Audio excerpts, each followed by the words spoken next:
Politique, déchirée, municipales et régionales 2013, comment des candidats préparent le sabotage du scrutin. Si l'on y prend garde, on risque d'assister à des élections mouvementées et à un scrutin invalidé dans certaines localités du pays le 21 avril prochain. C'est en effet le plan B de certains candidats qui semblent ne point inscrire l'échec dans leurs probables calculs, se bornant à des pronostics foulant aux pieds la logique des surprises électorales. Tout a commencé par le discours politique acerbe et violent contre les camps adverses. Un discours qui ne prône que la victoire, rien que la victoire, avec une assurance excluant toute possibilité d'échec et la déroute à l'avance des adversaires. Comme si on était à une partie de catch où le gagnant est souvent connu à l'avance, ces discours se sont peu à peu traduits en actes dans des circonscriptions où l'on assiste depuis l'ouverture des campagnes à des actes de vandalisme tels que les déchirures des affiches des adversaires. Si pour le moment l'on peut qualifier ces actes d'anodins, il y a fort à craindre que cela ne traduise un état d'esprit, une préméditation bien orchestrée qui peuvent conduire à des surprises désagréables. Il faut le dire tout net, des candidats ont intérêt à ce que les résultats des élections soient invalidés dans leur zone, pour éviter sinon amortir l'humiliation qu'ils pourraient subir. On se souvient des incidents survenus en décembre 2011 à Grand-Laou, une grenade lancée dans une cour qui a fait des morts et conduit à l'invalidation des résultats des législatives remportés à 79% par le candidat du PDCI Djawa-Jean avant que ce dernier ne remette le couvert au partiel avec 90% des suffrages exprimés.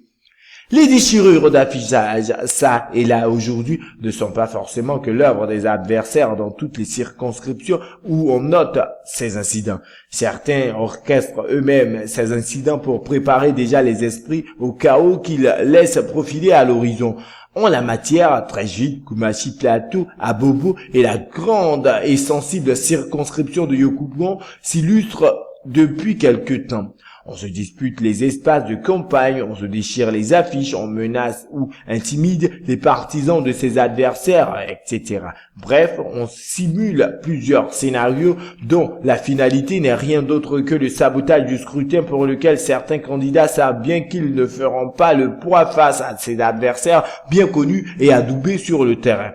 Ce pour leur proximité avec les populations ou pour les actions qui témoignent déjà en leur faveur. Un fait marquant qui risque de jouer un bien vilain tour à des candidats et les pousser à contester les résultats des élections locales. Ces élections de développement attendues, c'est la référence dans les discours de certains candidats aux résultats des scrutins passés, en l'occurrence la présidentielle et les législatives. En effet, si à deux scrutins, la logique des choix politiques avait un sens, il n'en est pas de même pour les municipales et régionales à venir où l'aurait propre des candidats compte et pèse plus que tout autre critère dans l'expression des suffrages. Les populations qui sortiront voter le dimanche 21 avril prochain le feront moins pour plaisir à une formation politique qu'à un individu à qui elle se fie pour ses promesses de développement, pour ses actions déjà posées ou avec lesquelles elles ont une histoire en commun,